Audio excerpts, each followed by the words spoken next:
Mm.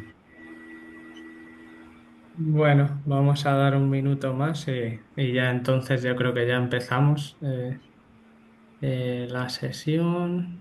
Bueno, pero si eso la gente ya se va sumando. Entonces, bueno, paso a saludar. Buenas tardes a todas y a todos. Un placer teneros aquí en esto que es la cuarta sesión del año de las sesiones que hemos tenido online del grupo de interés sobre derechos emergentes que está vinculado a la Asociación Internacional ICONES.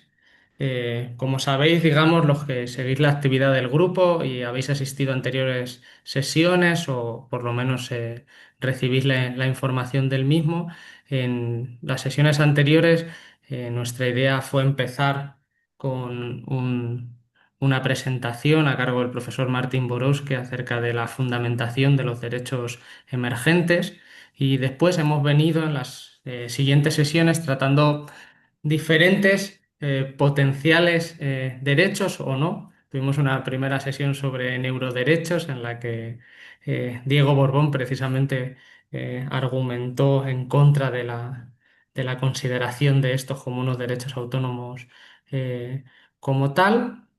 Y en esta línea vamos a seguir hoy tenemos el placer de contar con el profesor Mariano Melero de la Universidad Autónoma de Madrid, que nos va a hablar sobre derechos y democracia. A ver, bueno, esa relación simbiótica o no tan simbiótica entre ambos. Las sesiones, igual que las anteriores, en este caso la vamos a hacer en español, como comentábamos antes, aprovechando que hay una opinión consultiva ante la Corte Interamericana que trata este tema. La presentación de Mariano no va a versar concretamente, digamos, sobre esta opinión consultiva, pero bueno, se enmarca en el debate teórico que está alrededor de esta relación entre derechos y democracia. Y al igual que las anteriores sesiones, va a haber una presentación a cargo de Mariano sobre unos 30 minutos más o menos, lo que él considera adecuado y a partir de ahí pues abrimos un tiempo para comentarios, debates, para discusión y bueno, una sesión que tiene previsto durar pues aproximadamente una hora y algo vamos viendo. Pues sin más, Mariano, te agradezco mucho que hayas aceptado estar aquí con nosotros y te doy la palabra cuando quieras. Muy bien, pues muchísimas gracias. Quiero agradecer en primer lugar, evidentemente, a los profesores Rubén García Higuera y José María Sauca, los organizadores de este evento, la oportunidad de, bueno, dar esta conferencia y a todos los asistentes, agradecerles que estén aquí y tengan, bueno, pues hayan querido venir a escucharlo, ¿no? Mi propósito en esta contribución consiste en revisar un debate antiguo ya, un debate viejo, que data pues de principios de siglo, incluso de finales del siglo anterior. Sobre todo se realizó entre los internacionalistas, entre los especialistas en derecho internacional, en torno a si la democracia puede o debe considerarse como un derecho humano.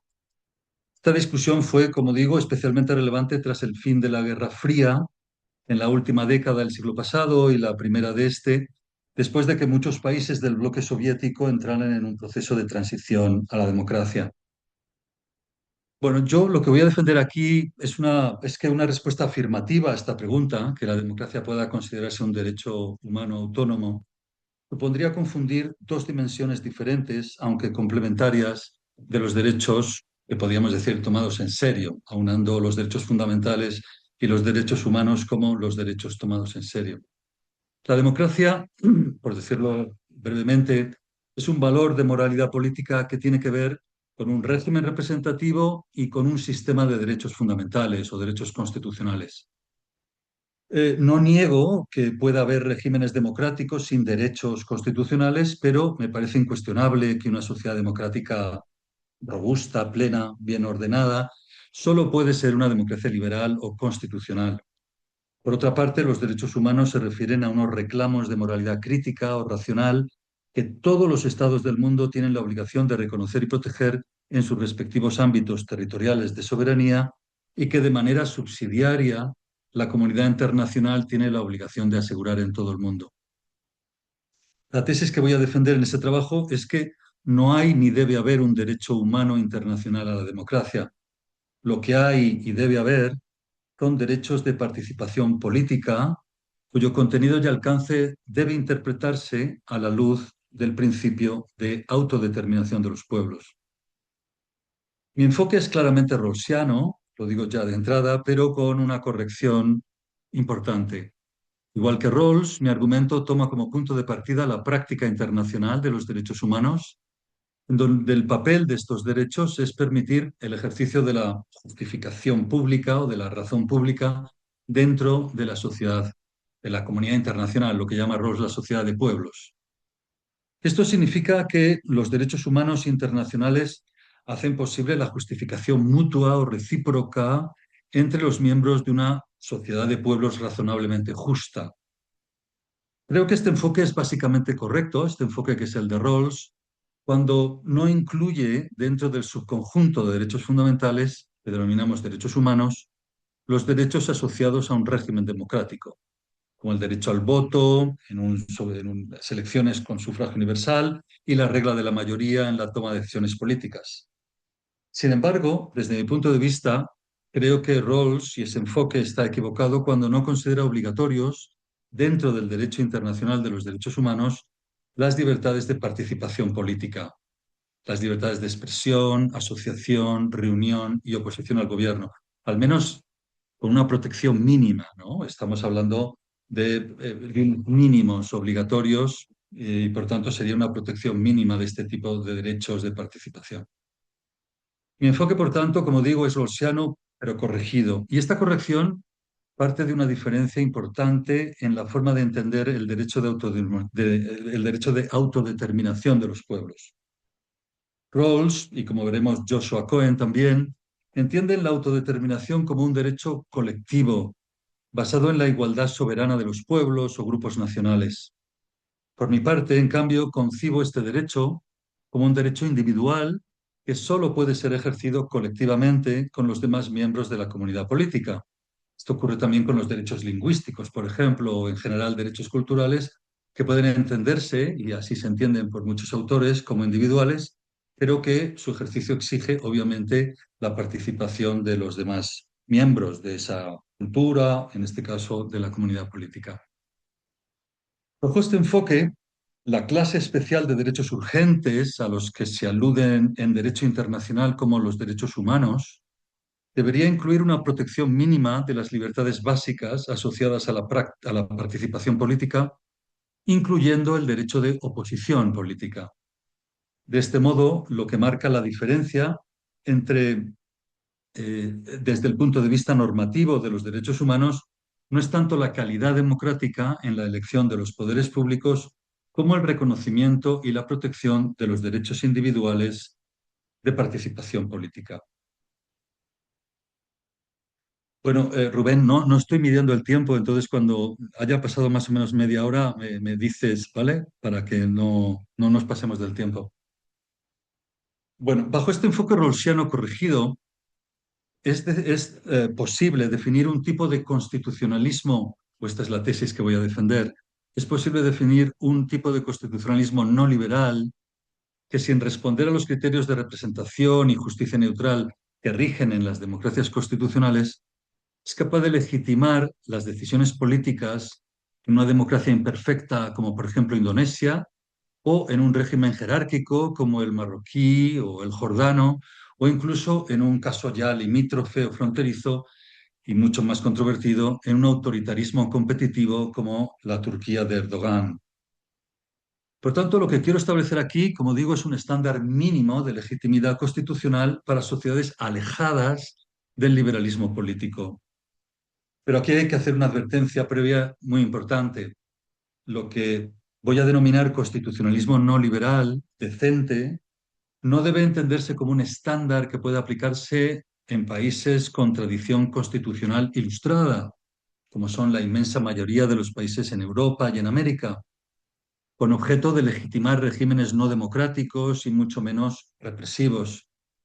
En la estela de Rawls, la decencia como estándar de legitimidad no liberal es adecuado para sociedades que él llama asociacionistas, que podríamos llamar societales o comunitaristas, en las que, dice él, y le cito, los miembros son vistos en la vida pública como miembros de diferentes grupos, ¿no? Es decir, como participantes, como miembros de grupos étnicos, grupos religiosos, a diferencia de lo que ocurre en las sociedades abiertas y liberales, en los que los individuos son vistos principalmente como individuos, ciudadanos libres e iguales, otra vez citando a Rawls, fuentes autoriginantes de reclamaciones válidas, y esa es la cita, fuentes autoriginantes de reclamaciones válidas por independencia de sus roles u obligaciones sociales. La estructura de mi argumento es el siguiente. Primero comenzaré con una breve descripción del debate sobre la democracia como derecho humano emergente entre los internacionalistas desde el final de la Segunda Guerra Mundial y especialmente después del final de la Guerra Fría. A continuación entraré a definir lo que entiendo por democracia y derechos humanos y por qué afirmo que la democracia no es ni puede ser parte de los estándares globales de los derechos humanos. Luego expongo mi enfoque rawlsiano corregido, donde presento el estándar normativo del constitucionalismo no liberal decente para sociedades alejadas de la tradición ilustrada del liberalismo político, para terminar con una breve mención del espacio en el que quedan los estados fuera del derecho internacional, los que llama Rawls outlaw states, el espacio que podríamos llamar del autoritarismo, para defender que una sociedad de pueblos razonablemente justa debe trabajar para restringir o al menos contener dicho espacio. Bueno, debido a razones de tiempo, obviamente, no haré más que una breve descripción de este argumento, fijándome en algunos puntos, en algunas secciones, pero obviamente sin entrar demasiado en detalles. Luego, pues efectivamente en la discusión podemos entrar más en algún punto, ¿no? A discutir más en profundidad. Empezando con la descripción del debate, para los internacionalistas de finales del siglo pasado, la cuestión era si el derecho internacional exigía a los estados adoptar un régimen democrático. Y ese debate tuvo como tres fases. Desde finales de la Segunda Guerra Mundial hasta finales de los años 80, los debates teóricos se centraron en cuál era el contenido del principio de autodeterminación en el derecho internacional general, así como cuál era el alcance de los derechos civiles y políticos en el derecho internacional de los derechos humanos, si eran universales o meramente regionales. Un paso después, a finales ya de los 80, pero sobre todo, efectivamente, después del final de la Guerra Fría, en la última década del siglo pasado, surgió, bueno, este debate tuvo muchísimo el punto álgido del debate como respuesta en gran medida a la política exterior de los Estados Unidos y a su papel director en las decisiones e interpretaciones de varios cuerpos de la ONU, entre ellos la Asamblea General y el Comité de Derechos Humanos. Fruto en gran medida de la acumulación de instrumentos de derecho internacional que promovían la expansión progresiva de la democracia, un número muy influyente de internacionalistas hablaron de un derecho emergente a la democracia. Entre los teóricos del derecho internacional se extendió con fuerza la idea de la emergencia de una norma consuetudinaria internacional de la democracia, por lo cual el derecho internacional general obligaba a los estados a ser democráticos, aunque no hayan consentido expresamente en un tratado. Uno de los puntos más controvertidos de ese debate fue si dicha norma consuetudinaria equivalía al derecho a la democracia y a su aplicabilidad coercitiva por parte del Estado, llegando incluso, si es preciso, la intervención militar, ¿no?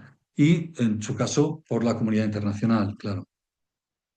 Por último, desde 2010 más o menos hasta la actualidad, el debate entre los internacionalistas ha tendido a ocuparse de la resistencia de esta norma consuetudinaria internacional de la democracia frente al auge del autoritarismo y del populismo.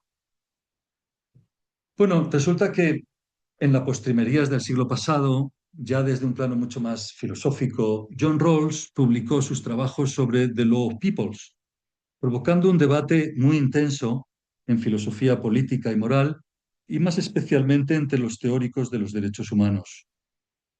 justo en los mismos años de mayor expansión de la democracia en el mundo, y a pesar de una corriente favorable en el derecho internacional a a aceptar la democracia como una obligación internacional de los estados, Rawls y otros destacados filósofos, entre los que cabría citar a Joseph Rath, Joshua Cohen, Charles Bates o Allen Buchanan, defendieron con argumentos filosóficos y jurídicos una concepción práctica o política de los derechos humanos en la que no se incluía el derecho al voto, las elecciones libres ni el pluralismo político. Digamos, ninguno de los estándares de las elecciones libres y abiertas. En contra de la irrupción de la democracia como derecho humano emergente, la concepción política o práctica de los derechos humanos internacionales sitúa la democracia fuera del ámbito universalizable de los derechos humanos. Los derechos humanos son un mínimo moral universal y universalizable que no puede ni debe equipararse a un determinado régimen político. Esto siempre acudiendo a los valores de autodeterminación y tolerancia cultural. Bajo esta óptica, los derechos humanos son demandas o intereses morales basados en una moralidad crítica, ilustrada o no convencional, cuya fuerza normativa no requiere de ningún reconocimiento social o jurídico. Digamos, esta es la idea contemporánea de los derechos humanos. Son, por supuesto, universales, puesto que son debidos a todos los seres humanos por el hecho de serlo, y urgentes. Sirven de protección o defensa de los individuos frente a las amenazas más perentorias e inaplazables. La democracia, por su parte, es un valor de moralidad política con una conexión central con la igualdad. Como ha explicado Joshua Cohen, la democracia se entiende mejor como una sociedad de iguales, donde cada miembro se concibe como titular del derecho a ser tratado con igual respeto y, por tanto, como titular de los mismos derechos básicos independientemente de su posición social. Y donde la base de la igualdad reside en lo que llama Cohen la capacidad política, es decir, la capacidad de entender y seguir los requerimientos que traen consigo las normas de la vida pública. Esta capacidad se plantea como base de la igualdad porque es máximamente incluyente, puesto que parece ser más o menos universalmente característica de los seres humanos. Es lo que Rawls denomina la razonabilidad o la capacidad virtud de ser razonable de todo agente moral libre e igual. Cohen además pone de relieve que la noción de democracia no solo hace referencia a una forma de política, sino que también describe un tipo de sociedad, caracterizada en términos generales por condiciones de igualdad. Una sociedad de iguales, con iguales derechos e igualdad de estatus, cuyos miembros se relacionan entre sí como iguales.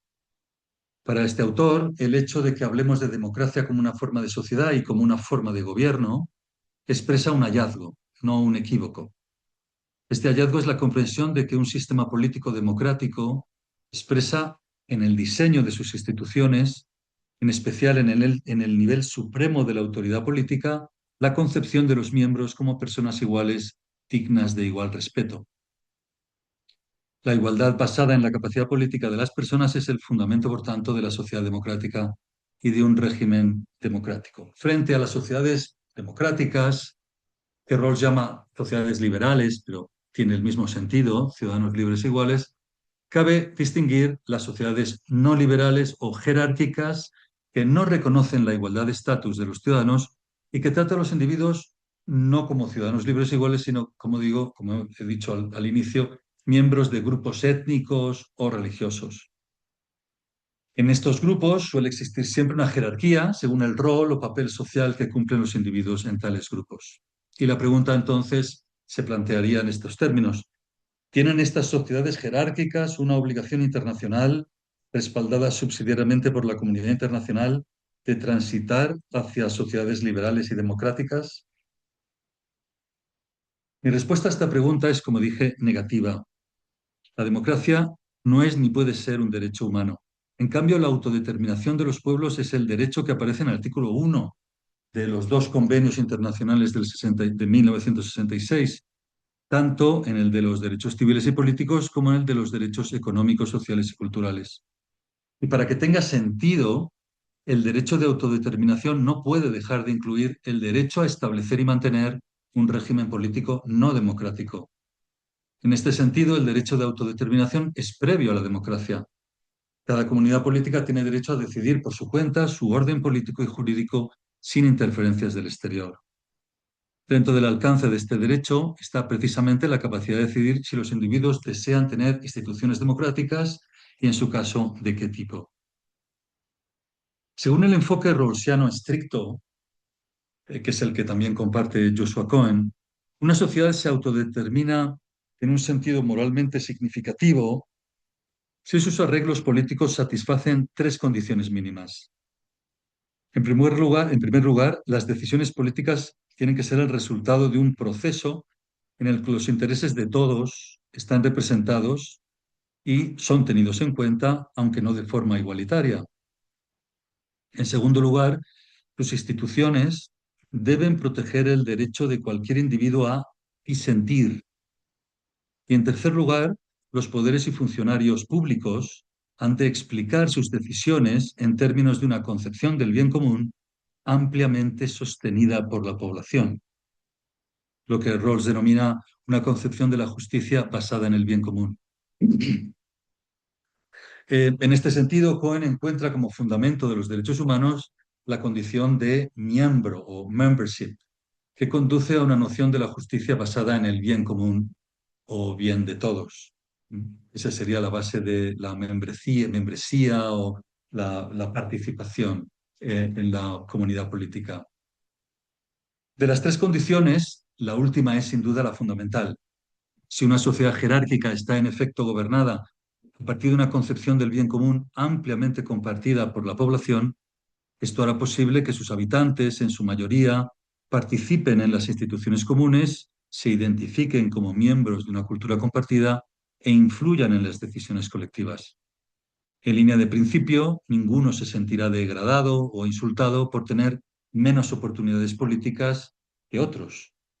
Todos, en principio, entenderán que las decisiones colectivas están justificadas por la concepción del bien común con la que están comprometidos o se identifican. Además, por hipótesis, estas sociedades reconocerán los intereses fundamentales de todos sus habitantes respecto de cuestiones de subsistencia y seguridad personal, incluidos los miembros de minorías que no comparten la identidad religiosa o moral de la mayoría. La corrección que defiendo y que voy a tratar de argumentar a continuación consiste en añadir a esa condición de miembro una mínima protección de las libertades de participación política. Para ello me basaré en una concepción, como digo, individualista del derecho de autodeterminación. Desde esta concepción, cabe hacer algunas consideraciones críticas a la idea que tiene Rawls y Cohen de una autodeterminación moralmente significativa. Porque la apelación a los valores de la autodeterminación colectiva y la tolerancia cultural pierde fuerza en la medida en que no exista en la sociedad jerárquica una concepción ampliamente sostenida del bien común que define su esquema de cooperación. Cuando la concepción del bien común es controvertida dentro de la sociedad, la abstención de interferir por parte de la comunidad internacional ya no implicaría respeto hacia la cultura política. Al contrario, podrían existir buenas razones para interferir de algún modo desde el exterior en dicha sociedad en apoyo de un movimiento interno insurgente que busque la reforma democrática de sus instituciones. Para Rawls y Cohen, este tipo de intervenciones serían siempre una muestra de imperialismo cultural inaceptable. En cambio, desde una concepción individualista de la autodeterminación, la cuestión es más compleja. Habría sin duda una razón para intervenir, pero únicamente cuando se dieran las circunstancias para que dicha intervención tuviera sentido. En sociedades jerárquicas muy alejadas a la cultura política de las sociedades liberales, es muy poco lo que puede hacerse para cambiar su actitud hacia los derechos humanos, a menos que se intente rehacer esa sociedad por completo. En cambio, donde la distancia cultural no es tan grande, como ocurre, en mi opinión, en la mayoría de las sociedades jerárquicas en un mundo globalizado, la posible interferencia y el grado adecuado de la misma dependerá de consideraciones estratégicas o instrumentales dependientes del contexto y que condicionan las perspectivas de éxito. Consideraciones tales como la proporcionalidad de la interferencia en términos de costes y beneficios, los costes de oportunidad que tendría respecto a otras posibles acciones políticas, las consecuencias adversas que pudiera producir en el orden global, etcétera. De este modo, como señala Charles Bates, las transgresiones de los derechos humanos solo proporcionan razones, por lo tanto, para activar la acción internacional. Es más, creo que los casos de división interna son más frecuentes de lo que Rawls y Cohen parecen sugerir. El argumento de la tolerancia de sociedades no democráticas ni liberales se basa en la atribución a estas sociedades de una unanimidad que, como ha señalado Thomas Scanlon, de hecho no existe. Se basan en que hay una unanimidad que de hecho no existe. Rawls tiene en cuenta esta falta de unanimidad interna cuando incluye entre las condiciones de legitimidad de la autonomía colectiva la capacidad de los individuos para disentir de las decisiones colectivas. El problema es que en la concepción rawlsiana las voces disidentes deben ser oídas, y cito textualmente, de un modo adecuado a los valores religiosos y filosóficos de la sociedad expresados en su idea del bien común, es decir, dentro del marco básico de la idea de justicia basada en el bien común. Fin de la cita. No hay, pues, en las sociedades jerárquicas decentes que plantea Rawls lugar para la protesta contra los valores imperantes de la mayoría. Las mujeres, por ejemplo, podrían tener sus representantes en el procedimiento de tomas de decisiones colectivas y expresar allí su disconformidad con ciertas decisiones colectivas, pero no tendrían la oportunidad para desafiar ciertas prácticas y valores tradicionales que, según ellas, violan sus derechos y que consideran que no pueden justificarse apelando a que ciertos comportamientos o creencias son comunes en su sociedad. En cambio, la concepción individualista de la autonomía colectiva arranca precisamente del reconocimiento de la existencia del desacuerdo y la división entre los miembros del grupo social, en contraste con la concepción que asume Rawls, donde se presuponen unas simpatías comunes procedentes normalmente de una lengua, una historia y una política comunes. La concepción individualista asume únicamente la necesidad de establecer una comunidad política en la que sea posible crear y mantener un marco jurídico en el que las personas, individual o colectivamente, pueden perseguir sus intereses, resolviendo los conflictos entre ellos y coordinando sus acciones y asegurando los bienes públicos. Es cierto que esta forma de entender la autonomía colectiva tiene más difícil definir cuáles deben ser los límites del grupo social que se autodetermina. En la tradición liberal se ha solido asumir tales límites como predeterminados sin ofrecer ninguna explicación teórica que justifique su existencia. Tratar este punto obviamente me llevaría muy lejos, demasiado, del propósito de este trabajo. Por eso me limitaré a decir a este respecto que el derecho de autodeterminación es el derecho de las personas que cohabitan dentro de un determinado territorio a fijar su propio orden jurídico y político a partir de su propia perspectiva sobre cómo solucionar los conflictos y disputas entre ellos. Por otra parte, la concepción comunitarista o societal de la autodeterminación que mantiene Rawls tiende a presentar las diferentes tradiciones y culturas políticas en gran medida aisladas unas de otras. Concretamente, Rawls plantea la diferencia entre sociedades liberales o demócratas y no liberales como si hubiera como si no hubiera posibilidad de comunicación entre ellas, es decir, como si estuvieran comprometidas con valores y principios no traducibles mutuamente. Este planteamiento parece impedir que podamos encontrar en el foco del consenso entrecruzado internacional algo más que unos pocos derechos muy abstractos, los cuales, por hipótesis, solo podrían aumentar en número y contenido sustantivo dentro de cada una de las culturas nacionales. Sin embargo, la práctica internacional de los derechos humanos ofrece una imagen bien distinta y creo que da pie a pensar en posibilidades más optimistas. El núcleo del consenso internacional en torno a los derechos humanos está basado en conclusiones compartidas sobre cuáles son los derechos, dejando a un lado o olvidando en gran medida las diferentes y enfrentadas motivaciones originales de la persona, de las personas y culturas. Lo que cabe esperar es que ese consenso sobre los derechos humanos, una guía práctica transcultural para la acción política, genere con el tiempo una teoría o una concepción filosófica compartida, más densa de la que actualmente existe. En definitiva, mi objeción a la concepción política de los derechos humanos de Rawls y Cohen es que no son los individuos, sino los pueblos o grupos societales quienes aparecen como los sujetos morales últimos de los derechos humanos. Los problemas de esta concepción, como he tratado de argumentar, aparecen con la disidencia, ¿ok? Con la disidencia o el desacuerdo de las minorías que, aunque puedan reivindicar públicamente sus intereses, lo han de hacer conforme a un proceso político y unas instituciones que favorecen, por principio, a un determinado grupo social o étnico. Por eso hay autores que han hablado de incluir una mínima democracia.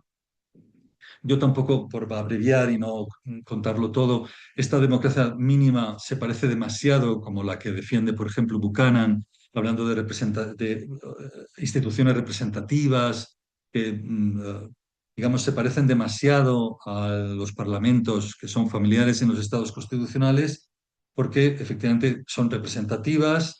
Y aunque no de manera igual, sí que usan, por ejemplo, el principio de las mayorías, según Buchanan, y controlan a los altos funcionarios del gobierno, ¿no?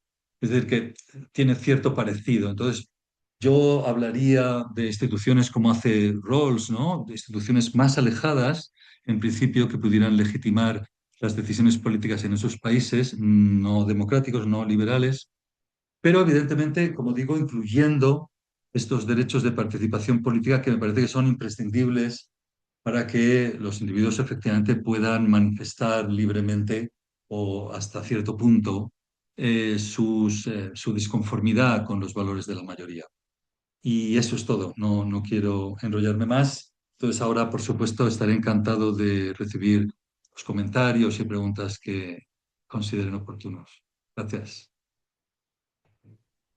Bueno, muchísimas gracias, Mariano, por la presentación y por llevarnos a todos de la mano, digamos, en este debate que, como planteabas, es algo que está desde más o menos, digamos, la aprobación a mediados del siglo XX de los instrumentos de derechos humanos y que continúa en unas coordenadas geográficas y geopolíticas diferentes, pero que no obvian, digamos, que siga ahí sobre la mesa.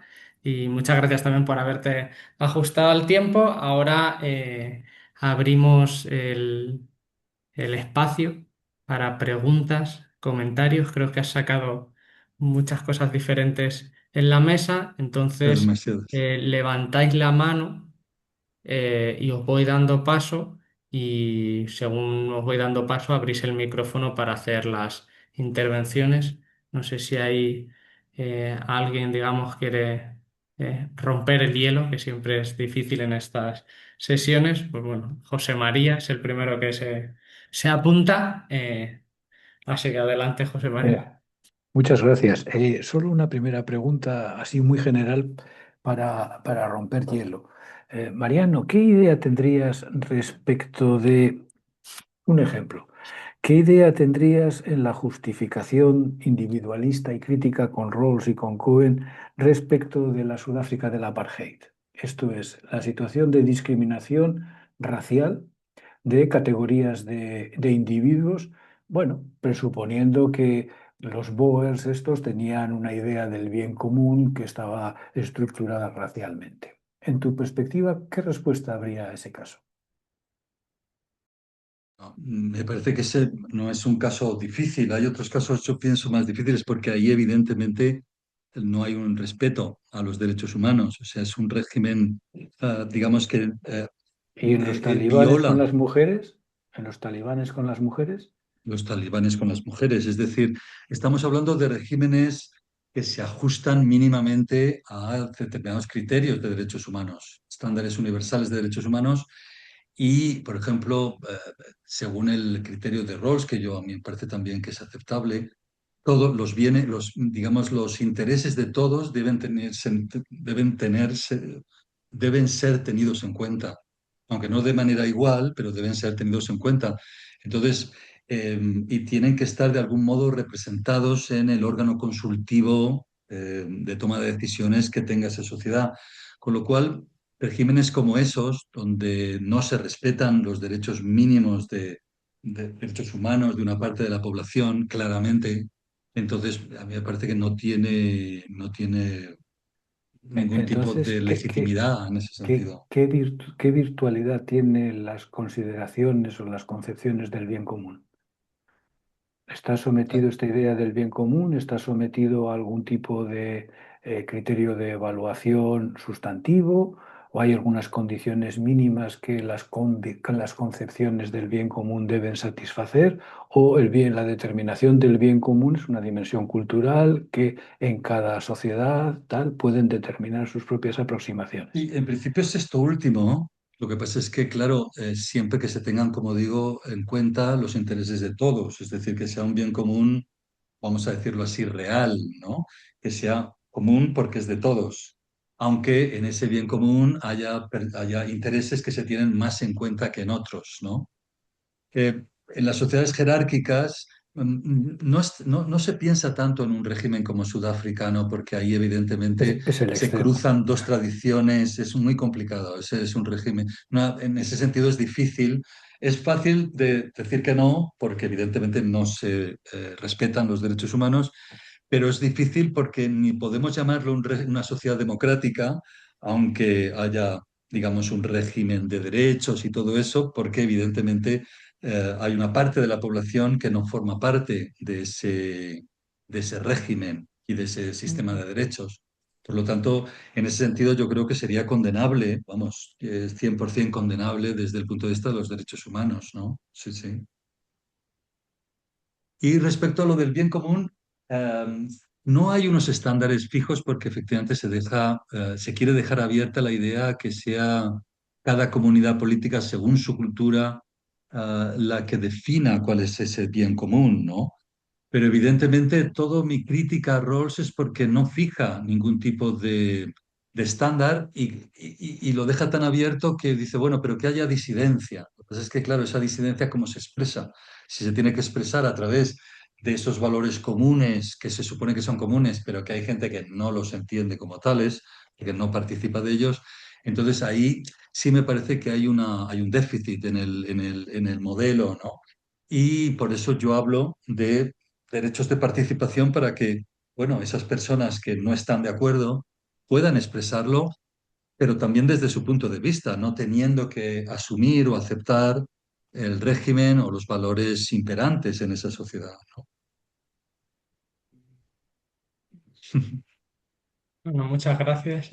Más manos, si quieres, José María, a no ser que tengas respuesta, bájala de momento y esto, y si no hay ninguna otra mano, yo voy a, bueno, no sé si hay una pregunta en el chat. Bueno, Parece Andrés Moncayo, parece que ha levantado la mano. vale, pues Andrés, si Hola, abres la cámara, pues muchas gracias. hola, buen día. Muchas gracias, Mariano. Gusto ver acá al Hola. profesor José María. Bueno, a todos. Eh, en América Latina, especialmente, pues en virtud de lo que ha sido bueno, mira, el siglo pasado, ¿no? Los fenómenos de dictadura y ahora el avance del autoritarismo y todo lo demás, se está discutiendo si la democracia debería ser reconocida como un derecho humano. Y en buena medida, el Estado de Guatemala le pidió a la Corte Interamericana de Derechos Humanos que se pronunciara en una opinión consultiva sobre si la democracia debería ser reconocida como un derecho humano, buscando pues finalmente que el alto tribunal defina si esta es un derecho humano autónomo a la luz de la Convención Americana sobre los Derechos Humanos y en ese sentido que impartiera directrices para los 20 estados pues, que están bajo la jurisdicción que deben proteger esta forma de gobierno. Pero quería preguntarle, Mariano y demás, nosotros aquí, por ejemplo, en Colombia, el Tribunal Constitucional ha sido muy enfático que el- la, la, la democracia es un derecho humano fundamental complejo o compuesto, puesto que permite es efectivamente o comporta es la interrelación con otros derechos, es decir, esto como base para el ejercicio de otros derechos, pero no reconocerlo como un derecho autónomo. Y hoy por hoy estamos como en esa discusión Entonces quería preguntarle, Mariano, no sé, a la luz de las consideraciones que nos pudo acá compartir, ¿cómo ve usted, por reflexiones podría hacer para América Latina en el marco de esta discusión? Porque yo Ujú. no imagino mañana que la Corte Interamericana, pues efectivamente, en el marco de una opinión consultiva, diga, oiga, sí, la democracia es un derecho humano, autónomo, y toda esa opinión consultiva. Y bueno, ¿cuál sería la suerte con todo ello? Nada, muchas gracias a usted y un gusto. Muy bien, muchas gracias, Si te Andrés. parece, Mariano, acumulamos dos palabras o así Vale, en este, así lo hacemos más dinámico. Camilo tiene la muy mano bien. levantada. Si puedes, Camilo, abrir la cámara y el micrófono y haces la pregunta y así. ¿Qué tal? Gusto saludarles. Sí, yo quería hacer una pequeña consulta, ¿no? ¿Cómo entender, en todo caso, el concepto también que está muy asociado a la participación política de una comunidad epistémica determinada?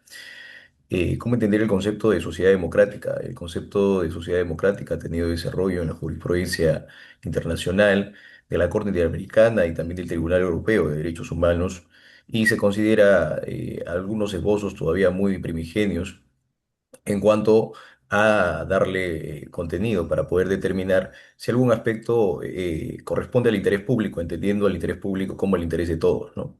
Entonces, ciertamente este concepto de sociedad democrática a veces es abordado como un principio, pero también cabe la posibilidad de que pueda ser abordado como un derecho. ¿Cuáles serían, digamos, las limitaciones para que ese principio de sociedad democrática sea concebido como un derecho a la luz de las consideraciones que tiene Rawls y cuáles serían las limitaciones también que tiene Rawls para conseguirlo de esa forma? Agradezco la respuesta que se me va a brindar. Muy bien, gracias, Camilo.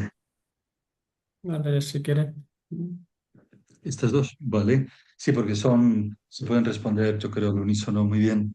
Pues, bueno, trataré un poco de explicarlo, aunque en la charla yo creo que ya lo he dicho.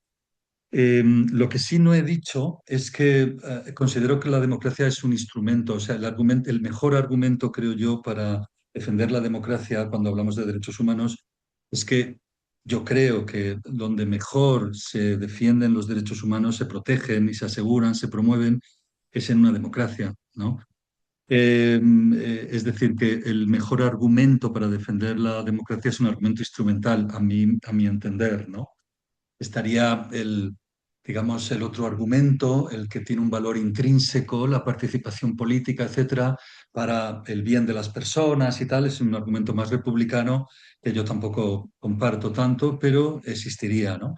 Para mí, el argumento instrumental es el más fuerte, ¿no? Para defender la democracia. Y yo defiendo la democracia, por supuesto, ¿no? Lo que ocurre es que tanto en América como en Europa, y eso no es todo el mundo es mucho más grande.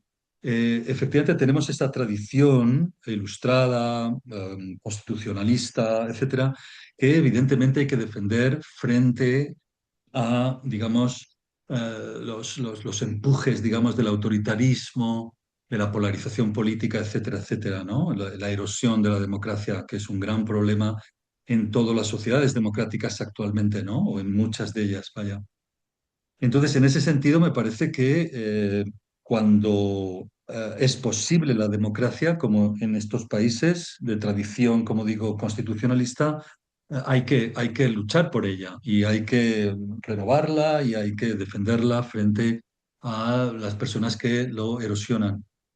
Y en ese sentido, me parece que es defendible. Lo que ocurre es que no me parece universalizable. Es decir, el mundo es mucho más grande que América y Europa y que la Corte Interamericana, que el Tribunal Europeo de Derechos Humanos, todo eso es sociedades democráticas, mejores o peores, más avanzadas, menos avanzadas, más en situación de erosión o en situación de auge, lo que sea, pero en esa órbita, ¿no? Y luego tenemos países, yo sobre todo pienso en Asia, más que en África, pero en Asia, ¿no? Indonesia, Malasia, todos estos países donde las personas se definen, digamos, en el ámbito público, se definen sobre todo como miembros de grupos étnicos y religiosos y donde, digamos, todos estos derechos individuales y la democracia entendida como sociedad democrática encaja mal, tiene un mal encaje y que cuando se ha intentado por parte, sobre todo de los Estados Unidos, de expandir la democracia, pues ha sido un error garrafal. Entonces, a mí me interesa mucho am, la democracia como algo que pueda surgir desde dentro, es decir, todo lo que he contado, de alguna manera, lo que hay detrás es que siempre en todas las sociedades hay un mínimo de insurgencia democrática, a mí me parece que esos movimientos desde dentro son muy importantes, muy interesantes y, bueno, las sociedades democráticas pueden tener un papel importante para apoyar esos movimientos internos. ¿M? Sobre todo si efectivamente en esas sociedades jerárquicas no hay posibilidad de que esos movimientos por sí solos tengan algún futuro, ¿no? De ahí toda la corrección que yo le hago pretendo hacer a Rawls, ¿no? En cuanto a la pregunta de Camilo, la segunda pregunta, digamos que Andrés, yo creo que más o menos ya he respondido. La de Camilo es más o menos lo mismo. Yo añadiría únicamente esto de que una sociedad democrática, insisto, es una sociedad de iguales. Es decir, el modelo, o digamos el horizonte normativo de una sociedad democrática es una sociedad de iguales, ¿no? De personas con el mismo estatus y que no solamente es un tipo de gobierno, que también, sino es una sociedad de iguales, un tipo de sociedad, ¿no? Y si no existe ese tipo de sociedad, solamente lo que es las elecciones, el régimen de gobierno, no puede funcionar. Esta es mi perspectiva, ¿no? Es decir, o realmente hay una sociedad de individuos que se ven en la esfera pública como libres e iguales, entonces es posible un gobierno democrático, pero si no es así, si la población en su mayoría no se ven a sí mismos como tales, sino como miembros de tal o cual grupo étnico o religioso, entonces a mí me parece que una democracia no es viable. Esto es lo que yo opino. Bueno, gracias Mariano. No sé si hay alguna otra mano, si no, yo voy a aprovechar mi papel de moderador inmoderado para plantearte una pregunta, dos preguntas que están muy conectadas, digamos, con la que ha salido en lo anterior. Eh, claro, yo no sé si en la presentación, y esto es una cuestión, hay una asimilación entre lo que sería democracia y la forma de gobierno liberal. ¿Y por qué digo esto? Porque a la vez a mí me suena que en las condiciones que ponía Cohen, que esto del proceso, el derecho a disentir, un este al bien común, hay una cierta idea de lo que sería en el fondo una democracia con una forma una forma de construcción de la voluntad colectiva que a lo mejor, no sé si existe en algún sitio, no tiene, digamos, características formales de las instituciones liberales. Esto es, no sé, planteo el debate esto de los partidos políticos, ¿no? Al final, si uno el debate de la democracia interna de los partidos políticos, la forma teórica liberal estaría más cercana, digamos, a las elecciones, digamos, por parte del liderazgo, el programa. Pero bueno, han existido partidos políticos con mecanismos internos de tipo delegativo para la forma de conformación y de elección de sus liderazgos y formas de gobierno que han funcionado. No sé si existen sociedades, digamos, de ese tipo. Y pareciera como que en la presentación se reduce el término democracia, digamos, a lo que conocemos en nuestros países de Europa. Y a la vez, no es que se reduzca, es que a la vez se exige externamente que esos regímenes jerárquicos respeten unas condiciones que en el fondo es que les hagan algo así como responsive, como a los reclamos populares, esto es como que se conviertan en democráticos o que atiendan un poco a la voluntad popular sin tener las instituciones liberales. No, creo como que en Ujú. algunos puntos anda, digamos, entre esos dos puntos. Sí. Pero más interesante me parece que yo creo que la lectura entre derechos y democracia está planteada desde un punto de vista externo. Esto es, si a sociedades no europeas, no latinoamericanas, digamos, no de tradición ilustrada, se puede llevar el derecho a la democracia, digamos, o a la democracia como un derecho, una exigencia que imponer. Ahora, la pregunta es internamente, en las sociedades que sí tienen asumido estos estándares de derecho y democracia, ¿la democracia puede ser un derecho autónomo a los demás derechos?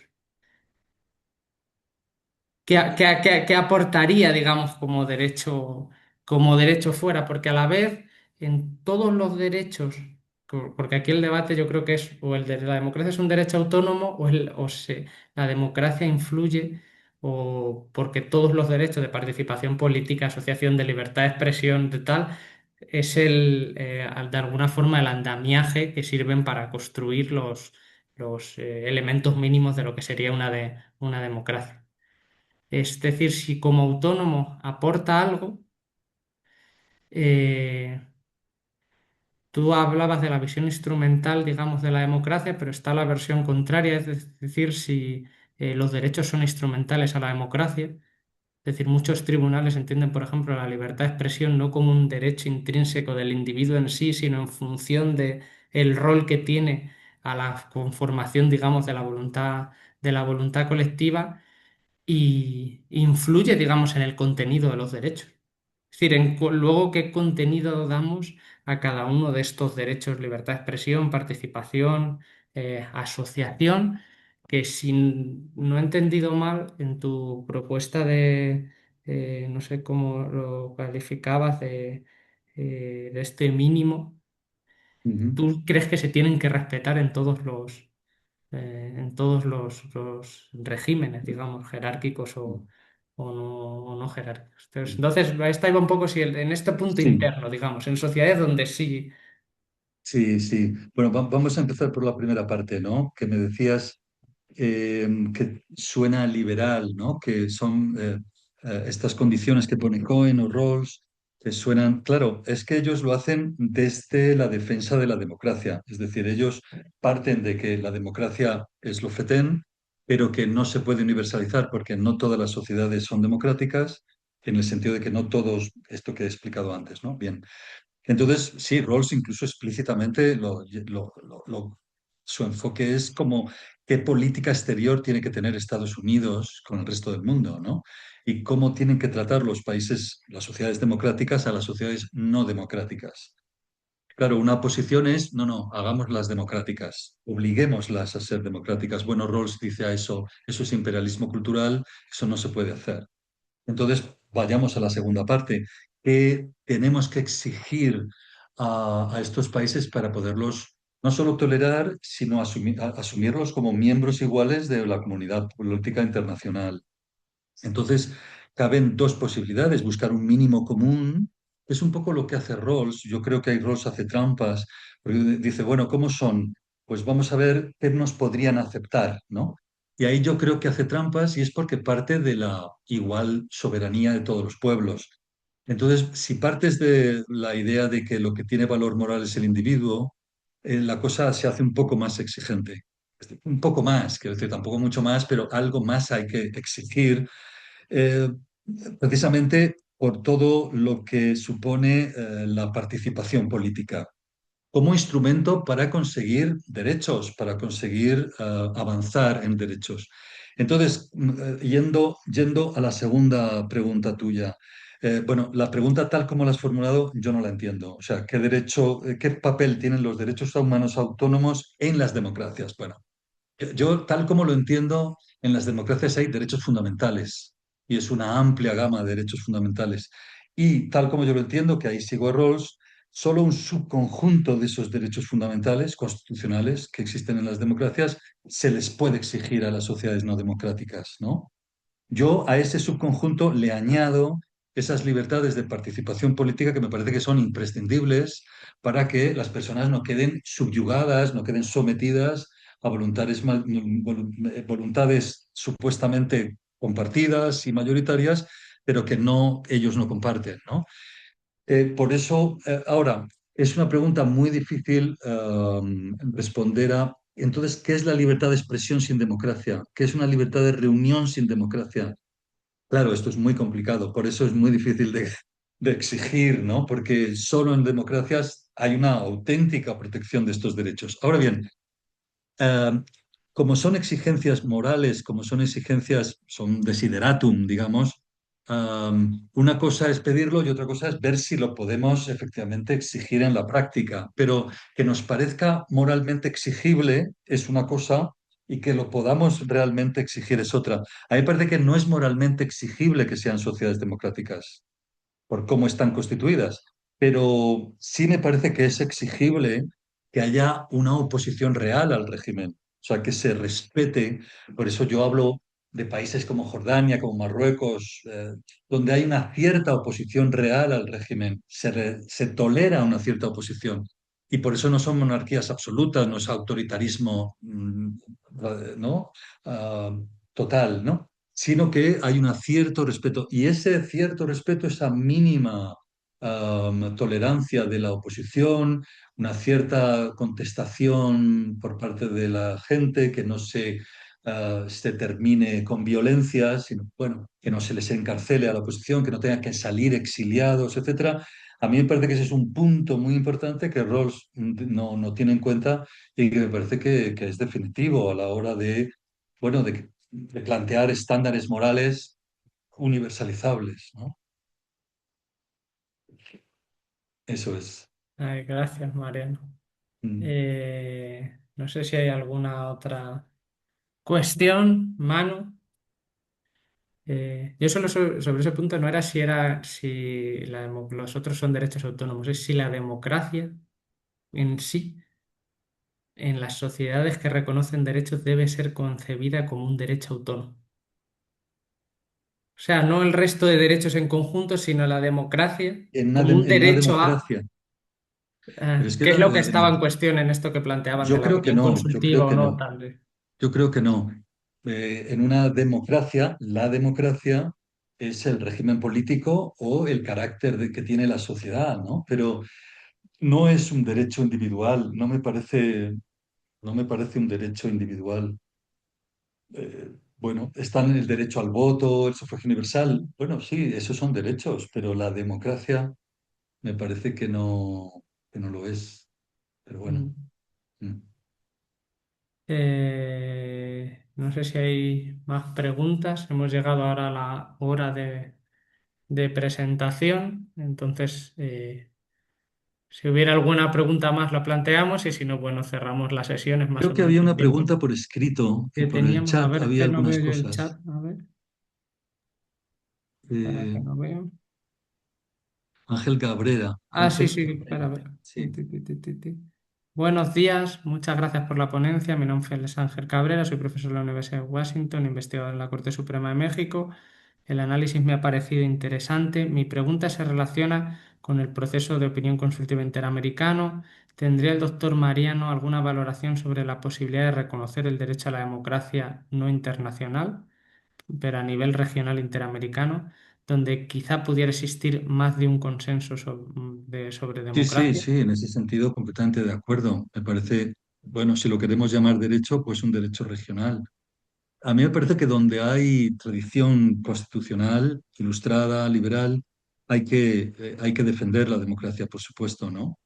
Se trata de, bueno, cómo nos relacionamos con sociedades que no lo son, ¿no? Y este es el asunto. Y veo que hay otra pregunta. Ernesto Ávaro Rolón, buenas tardes. Una pregunta al ponente, en su opinión. ¿El actual gobierno de México respeta la democracia como derecho humano o es un gobierno populista? Yo esa pregunta prefiero no contestarla. Me la reservo, sí, mejor. Eh, yo creo que en toda la región americana, América del Norte, del Sur, etcétera, hay que defender la democracia, sí, porque está no solo ahí, en todo el mundo. La democracia está muy malita, muy erosionada, por muchas cosas, pero sobre todo por el populismo, que es la antesala del autoritarismo o directamente ya lo es. Y lo que sí es la antesala es la polarización política, ¿no? Donde vivimos en muchos países, que es la antesala del populismo, eso sí. La polarización completa. Entonces, bueno, no quiero entrar tampoco en ese debate de México en concreto.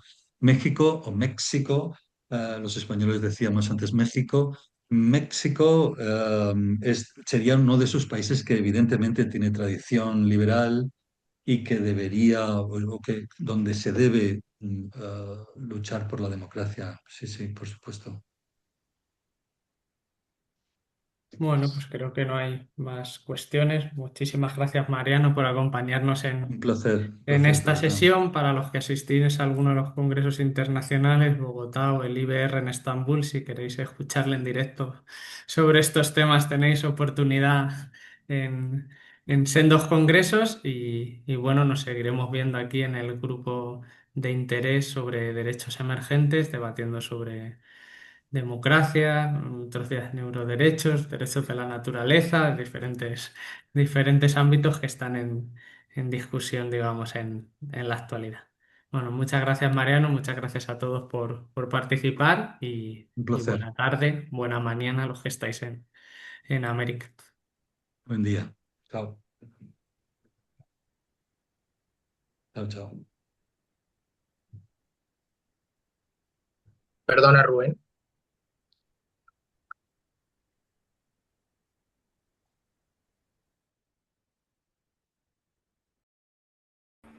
Doctor Moncayo. Hola. Ah, Hola. creo que se desconectó el doctor Rubén García. Ah, puchas. Sí.